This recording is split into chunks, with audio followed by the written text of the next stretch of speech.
Halo, sahabat sehat Karolus. Saya Mela, dokter spesialis THT yang praktek di Rumah Sakit Karolus. Jadi pada hari ini kita akan membahas tentang hipertrofi adenoid.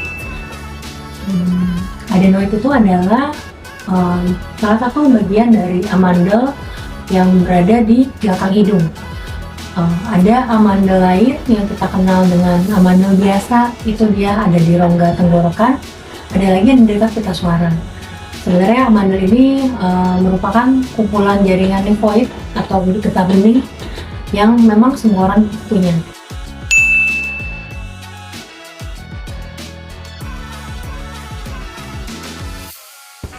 Jadi adenoid ini sebenarnya perannya cukup penting ya dalam daya tahan tubuh kita.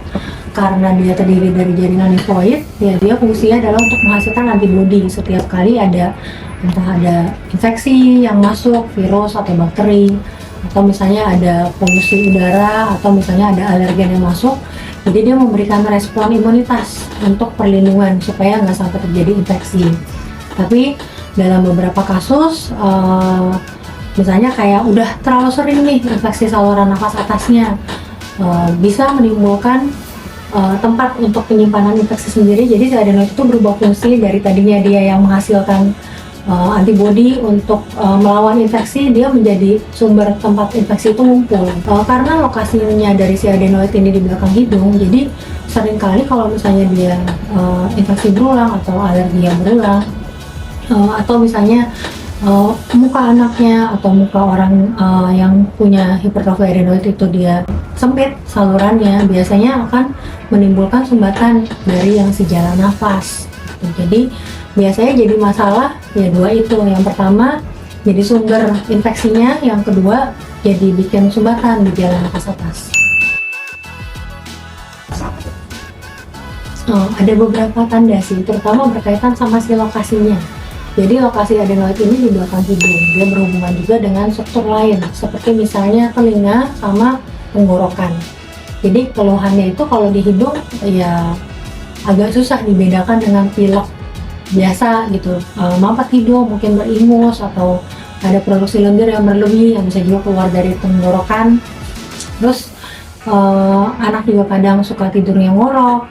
Terus kadang-kadang kalau misalnya bikin gejala ke telinga, itu juga sangat mungkin karena posisi adenoid itu sendiri di belakang hidung erat kaitannya sama saluran ke kuping, yaitu saluran tuba, sehingga infeksi atau pembesaran adenoid dia biasanya bisa bikin masalah juga pada telinga. Jadi anak itu suka ngeluh, entah pendengarannya suka terganggu, mampat di kuping, suka kadang-kadang kebuka, kadang-kadang ketutup. Kadang-kadang kalau misalnya emang infeksi yang baru suka bikin rasa nyeri pada telinga.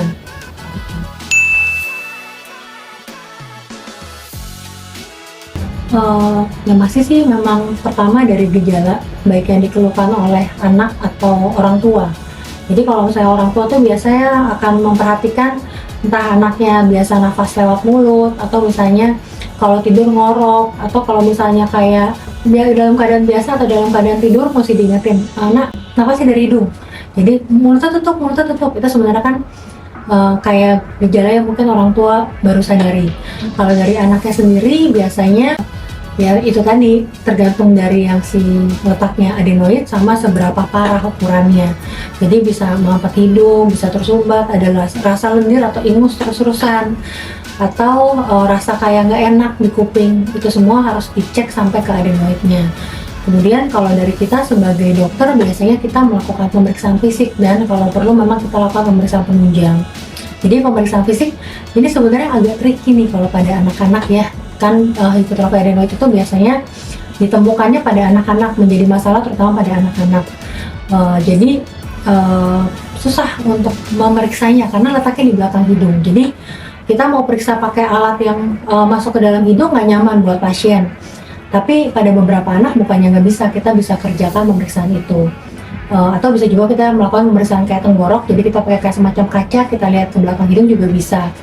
Tapi tentu nggak semua anak, jadi kadang-kadang kita perlu pemeriksaan tambahan, yaitu pemeriksaan penunjang. Biasanya sih kita minta ronsen sinus atau ronsen hidung, jadi kita bilangnya buat lihat daerah samping hidung, kita bandingin antara ukuran amandel belakang hidungnya sama saluran udara yang tersisa berapa. Jadi dari situ sih yang biasanya kita bisa lihat, oh ini adenoidnya gede apa enggak. Jadi sebenarnya gini nih, kalau orang tuh pasti punya adenoid, jadi lahir ya emang udah ada, bukan sesuatu yang kayak didapat, oh saya baru punya adenoid umur segini, enggak. Jadi emang lahir dengan adenoid, tapi adenoid ini biasanya mulai membesar itu dia usia 6-10 tahun itu yang udah mulai menjadi masalah atau tidak. Tapi adenoid ini nggak semua orang punya sampai terakhir. Jadi biasanya kalau orang yang nggak sering infeksi saluran nafas atas, nggak ada riwayat kayak alergi, nggak terpapar polusi, ya adenoidnya bisa aja mengecil atau sampai hilang. Itu biasanya mulai dari usia 14 tahun. Kalau misalnya memang adenoid membesar, jadi membesarnya itu emang karena infeksi saluran nafas atas yang baru atau karena emang ada alergi yang udah coba dikontrol, ya sebenarnya sih masih nggak apa-apa, asal jangan dia bikin keluhan yang mengganggu, misalnya yang kayak tadi terutama sumbatan, infeksi berulang, atau misalnya infeksi bukannya di hidung doang, bukannya di tenggorokan doang, tapi bisa sampai ke kuping gitu. Itu yang mulai jadi perhatian. Jadi adenoid ini ya kalau misalnya memang membesarnya karena imunitasnya ya nggak apa-apa, asal jangan bikin gangguan yang tadi sudah dibilang. Kemudian untuk mencegah supaya adenoid membesar itu ya kita harus mengurangi resiko kita untuk terpapar sama si infeksi saluran nafas atas berulang. Kalau memang ada alergi ya memang alergi mesti dikontrol dengan baik. Jadi biasanya sih emang ada beberapa cara, cuman kalau untuk infeksi saluran nafas atas itu sendiri kan memang tidak terhindarkan ya, karena dalam kita pasti berhadapan sama orang yang batuk pilek sekitar kita gitu. Nah, caranya ya meningkatkan imunitas kita. Itu suatu hal yang kelihatannya gampang tapi agak susah dikerjakan. Jadi biasa sih kalau misalnya dari kita THT, kita anjurin untuk pasien tuh cuci hidung dengan menggunakan larutan garam. Itu ada komposisinya sendiri, jadi tidak boleh sembarangan. Tujuannya adalah supaya membersihkan mekanis. Jadi kalau misalnya emang ada yang, kita kan pasti nafas dari hidung ya, jadi nafas dari hidung itu bukan hanya kita harapkan misalkan oksigen doang yang masuk, enggak, pasti ada polutan juga, apalagi kita tinggal di Jakarta, polusinya banyak. Terus ada juga kayak kuman atau virus yang masuk. Setidaknya dengan kita mencuci hidung dia membersihkan secara mekanis dan membuat lendir itu yang memang normal diproduksi hidung, dia berganti dengan lendir baru yang lebih bersih gitu. Jadi sama halnya kayak kita perlu sikat gigi untuk menjaga kebersihan rongga mulut, itu kita juga perlu cuci hidung. Kemudian yang kedua, tindakan preventif. Jadi seperti misalnya kalau misalnya kayak kita lagi infeksi saluran nafas atas, ya kita mesti pakai masker. Kalau kita udah tahu, oke kita emang alergian nih orangnya ya, kamar mesti bersih, nggak boleh banyak barang, mesti rutin pencucian AC, barang-barang yang kemungkinan bakal bisa nyimpan tungau atau debu sejak itu yang paling banyak. Itu sih yang mungkin bisa dikerjakan. Kemudian memantau, terutama untuk adenoid hipertrofi ini, karena yang paling kita khawatirkan sebagai dokter THT sih karena dia kaitannya sama sumbatan jalan nafas. Jadi udara yang masuk itu kurang, oksigen tuh kurang. Jadi nanti untuk pertumbuhan yang kedepannya, kalau anak kan masih tumbuh ya, itu bakal terganggu. Mungkin tidur nggak nyenyak, pertumbuhan otak juga bisa terganggu gitu.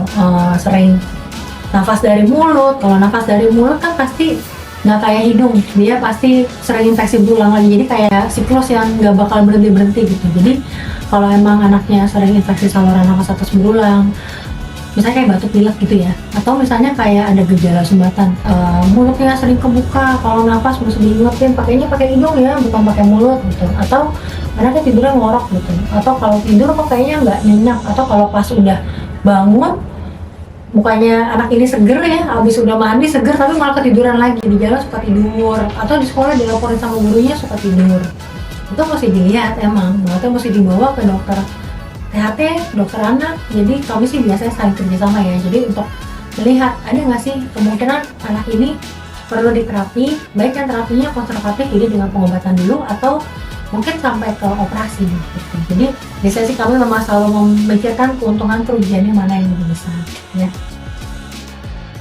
Biasanya sih kalau kita resepnya cairan infus, soalnya kita emang nggak anjurin dia bikin kayak sendiri garam, karena garam itu nggak semua garam bisa buat cuci hidung. Takutnya kan bikin komposisi sendiri kadang-kadang maksudnya setengah sendok teh sama 200 cc.